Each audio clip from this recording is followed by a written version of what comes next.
Hello guys! Hito na naman muli ang ating mga iniidolong Sharon Cuneta, Gabby Concepcion at Casey Concepcion.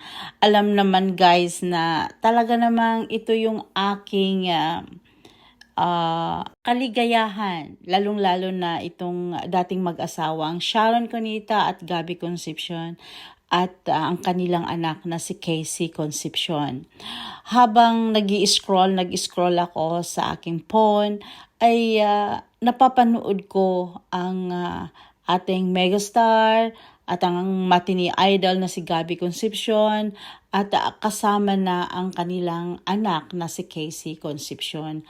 Parang dahil isa akong avid fans talaga nitong Sharon at Gabby, lalong-lalo na sa anak nila. Talaga naman ako'y masaya at minsan ay nalulungkot.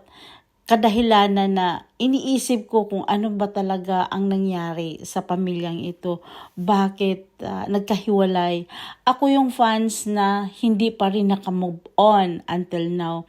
Pero tanggap ko naman na talagang they are not meant to each other. Pinagtagpo lang sila pero hindi tinadhana. Pero nagkaroon sila ng anak na napakaganda na si Casey Concepcion. Kaya naman guys, kahit walang update sa kanila, kahit wala pa silang mga bagong balita para sa kanilang mga activities sa kanilang mga fans, ay patuloy pa rin akong nag-i-scroll, naghahanap ng mapapanood ko sila, na ma-update ko ang aking sarili para lalo na pag stress ako, pag nakita ko na yung aking minamahal na Sharon Cuneta at Gabby Concepcion, Casey Concepcion, ako po ay masayang masaya.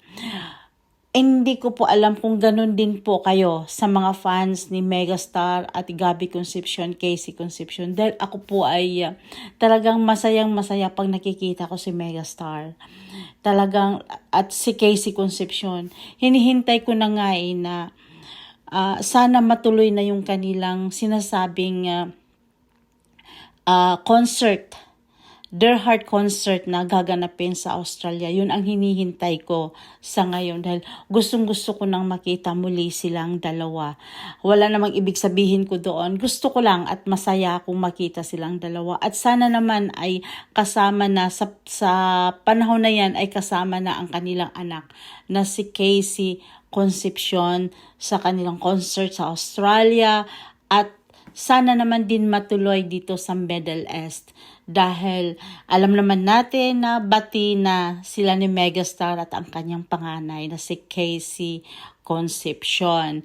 At ito nga guys, 'di ba nakikita natin na binigyan talaga niregaluhan ni Casey Concepcion ang kanyang mahal na inang si Sharon Cuneta ng tad-tad ng diamond ang kanyang pendant na letter S na binigay niya sa kanyang mother at I think may hikaw pa.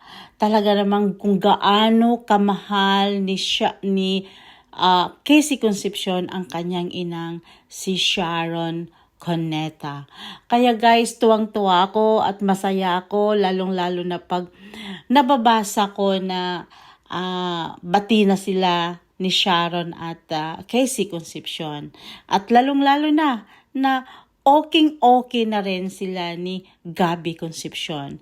Kaya naghihintay ako ng update, naghihintay tayo ng update kung kailan talaga ang kanilang Their Heart concert at mapapanood muli natin sila sa entablado.